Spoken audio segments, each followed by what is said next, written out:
আচ্ছা ধনের গুঁড়ো জিরের গুঁড়ো দেখাও তো, কোনটা ধনের গুঁড়ো কোনটা জিরের গুঁড়ো? আমি দেখে বুঝি না, গন্ধ শুকে বলেছি। হ্যাঁ তা দেখে গন্ধ শুকেই বলো।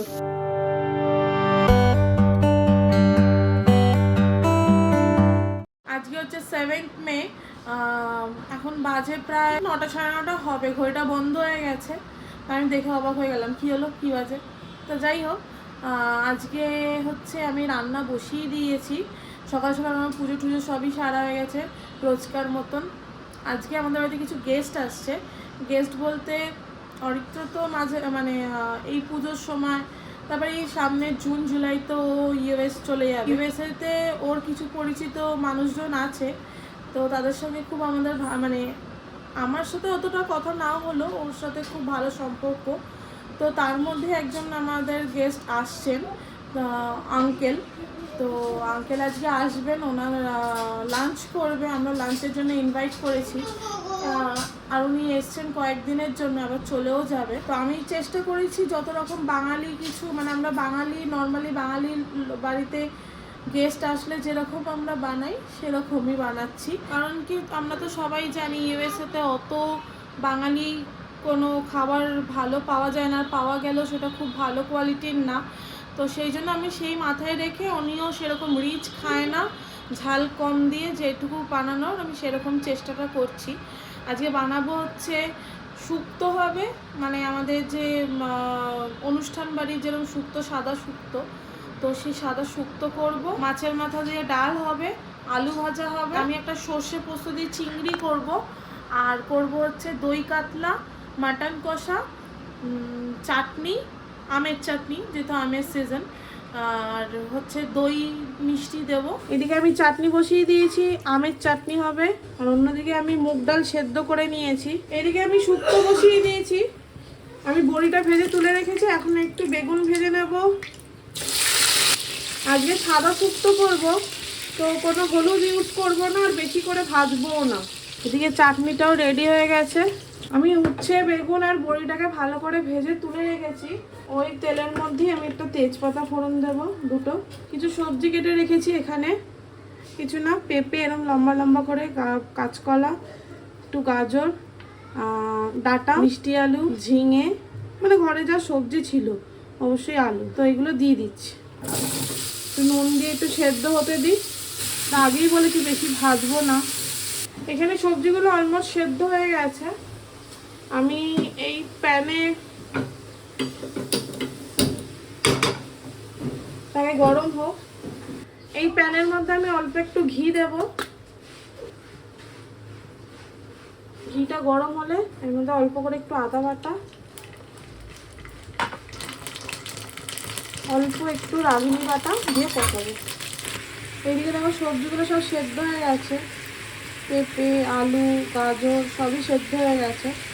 আমি গ্যাসটা জোরে করে দিলাম।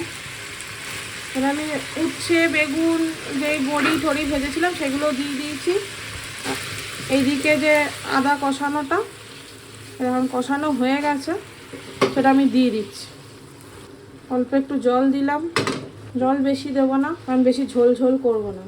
এবার আমি সাদা সর্ষে আর পোস্ত বেটে রেখেছিলাম, সেটা দিয়ে দিচ্ছি 2 চামচ মতন। এটার মধ্যে যে আমি আর দুধ দেবো না, এটার মধ্যে দেবো আমি একটু ফ্রেশ ক্রিম। অবশ্যই শুক্তো মিষ্টি মিষ্টি হবে একটু। আমি একটুখানি শুক্তো মশলা দেব অল্প করে, কালারটাও আমার মেনটেন রাখতে হবে।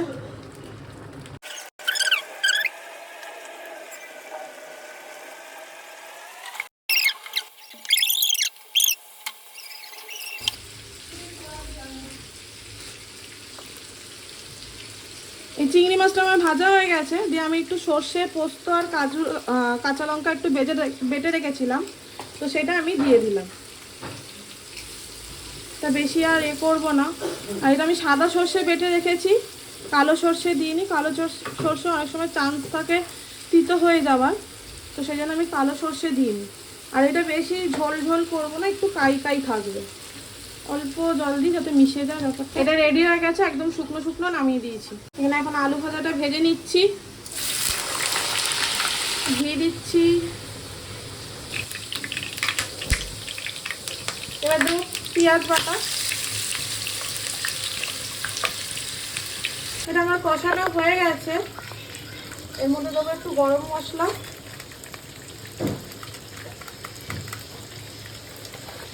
আর ফেটিয়ে রাখা দই।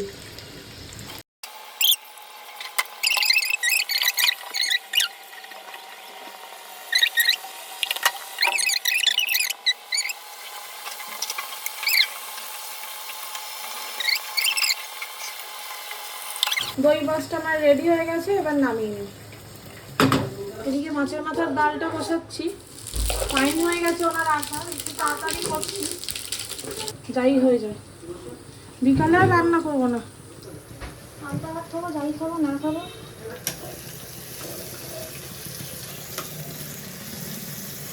টমেটো আর লঙ্কাটা দিয়ে দিলাম।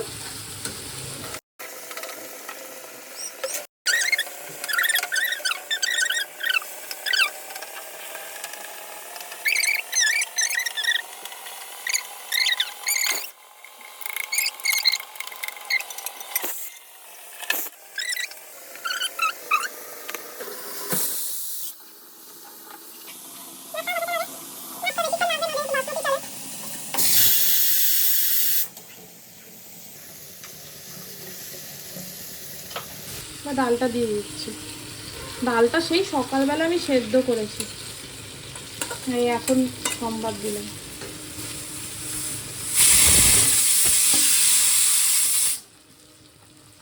বেশি ঝোল মানে জল জল করবো না, পাতলা করবো না। মাছের মাথার ডাল এমনিও খুব একটা পাতলা হয় তা না, একটা পরিমাণ মতন জল দিয়ে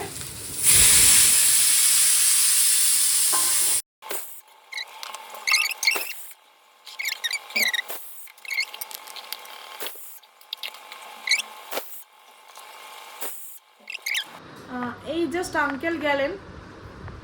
আমি আর সেরকম কোনো ব্লগ করতে পারিনি তখন। ওনার সঙ্গে কথা বলছিলাম, আমার সঙ্গে ফার্স্ট টাইম দেখা হলো। এর আগে অরিত্রর সাথে মিট হয়েছিল। তো যাই হোক, খুব ভালো মানুষ। উনি এই জাস্ট গেলেন। তো আমরা আর রেস্ট নেব না, প্রায় 6টা মতন বাজে। এবার সন্ধে দিই, অরিত্রকেও একটু চা করে দেবো, ওর একটু চা খাওয়ার নেশা।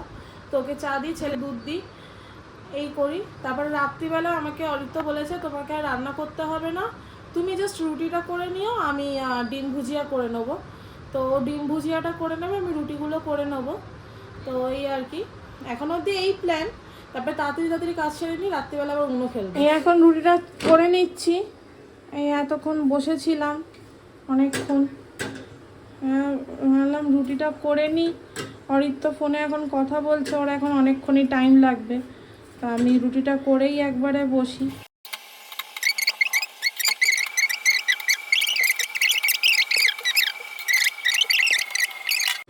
এদিকে ডোডোর খাবার বসিয়েছিলাম, সব সেদ্ধ।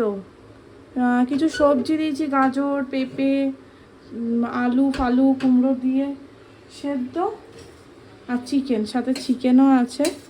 তো এটাই ও রাতেও খাবে, কালকেও একটু হয়ে যাবে, এই জন্য আমি বেশি করেই করেছি।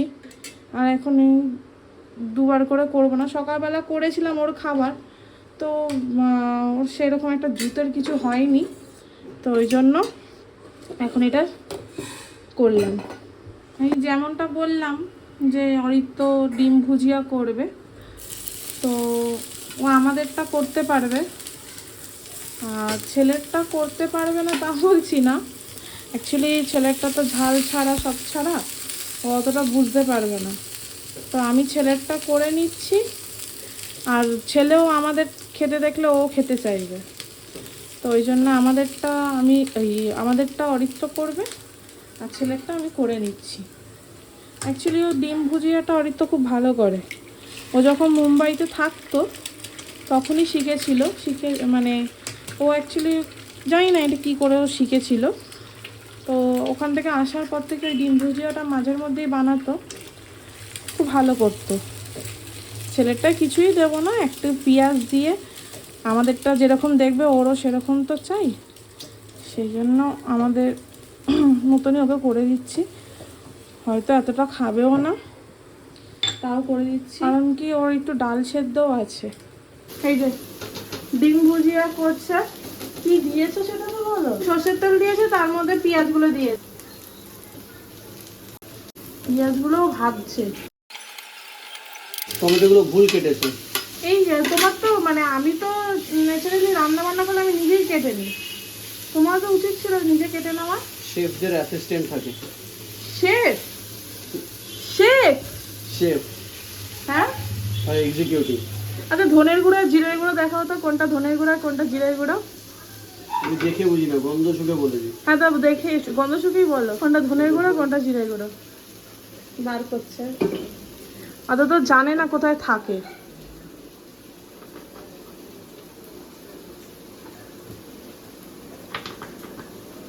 এটা জিরের গুঁড়ো, এটা ধনের গুঁড়ো গো। আমি একা একসঙ্গে রান্না করে খেয়েছি কতদিন? 6 মাস। আমি তো তোমাকে 8 বছর ধরে খাইয়ে যাচ্ছি রান্না করে। 6 মাসে আমি তো শুধু দেখেছি ডিম ভুজিয়াই করতে পারো। আমি সবই করি।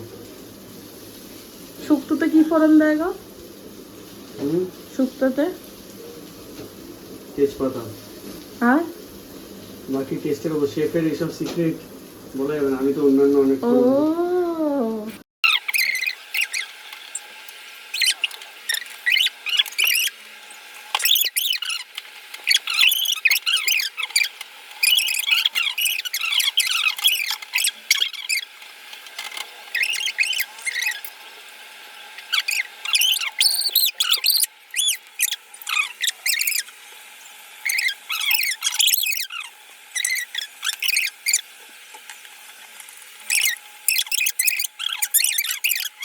রান্না করে গেছে। একটা ছেলেকে রান্না করতে দিলে যা হয়, এই যে ছড়িয়ে ছিটিয়ে সারাশি এরকম, চাট মশলা এরকম, রসুন এরকম, নুনের কৌটা এরকম, ডিমের খোলা এরকম, লঙ্কার মধ্যে ডিমের খোলা হাতা রেখে দিয়েছে। তুমি তো বললে ডিমটা তুমি ফেলে এরকম দিলে। অপরিষ্কার করে কে কাজ করে? এইটুকু তো নাও করতে ডিমটা পারতে। তোমার কেটে বেটে সবকিছু করে দিয়ে খেয়ে বলো একটা 5 স্টার ক্যাটাগরির একটা হয়েছে বিষয়টা। আমার তো দেখে তো মনে হচ্ছে এটা কি বলতো, কি ফুটপাতে খাবো তো? এটা ফুটপাতেই বিখ্যাত। ওটস পোলাও, ওটসের পোলাও মনে হচ্ছে। তাহলে ভাবো, দিস ইজ ট্যালেন্ট। একটা ডিমের প্রিপারেশনকে দেখে মনে হচ্ছে তোমার একটা ডায়েট ফুড, দেখেছো? না একদম ভালো লাগে না। নুনটা একদমই নেই। নুন তো তুমি কম খাও। একটা মিনিমাম তো থাকবে। দাও খেয়ে, নিজে তো বলবে হেভি হয়েছে। দারুন। ইস একদমই ভালো না। মুখে দেওয়ার যোগ্য না। রাত্রে চিনি দিয়ে রুটি খেয়ে ঘুমিয়ে পড়বে। এবার যে বেশি বললে আবার আর কোনোদিন করে খাওয়াবে না। যতটুকু করিয়ে নেওয়া যায়। একদিন হলো ওই ডিম ভুজিয়াটা করে দিল, অনেকটাই সেফ। আমি রুটিটা করে নিলাম চট করে। খেতে দেরি আছে, এখন বেশি বাজেনি, 9:30 মতন হয়তো বাজে। করে রেখে দিলাম, 10টা নাগাদ আসবে সবাই, খেলবো। মানে বসে থাকি যে কখন আসবে খেলবো, এরকম একটা ব্যাপার। তো আসুক, তার আগে ছেলেকেও খাইয়ে দেবো, ডোডোকেও খাইয়ে দেবো, ব্যাস। তারপরে অনেকক্ষণ খেললেও অসুবিধা নেই, কারণ চিন্তা থাকে না। আমরা তো কালকেও খেলেছি 12:30 1টা অবধি খেলেছি। এই জাস্ট আমাদের ডিনার হলো, এখন বাজে 12টা 5। অনেকটাই দেরি হয়ে গেল, ওরা এসছিল তো আমরা একটু খেললাম। খেলাধুলার পর ডিনার করে নিলাম সঙ্গে সঙ্গে। ডিম ভুজিয়াটা তো খারাপ হয়নি, ভালোই হয়েছিল। সকালবেলা আমি মটন রান্না করেছিলাম, তো ও বলেনি, আমিই বলেছি যে একটুখানি মাটন দিয়ে খাই। ডিম আর মাটন দুটোই তো একসাথে খেয়ে নিলাম, জানি না কি হবে, যাই হোক ভালোই হয়েছে ডিম ভুজিয়া। আজকের মতো ব্লগটা আমি এখানেই এন্ড করছি। খুব সাবধানে থেকো, ভালো থেকো, সুস্থ থেকো। Good night.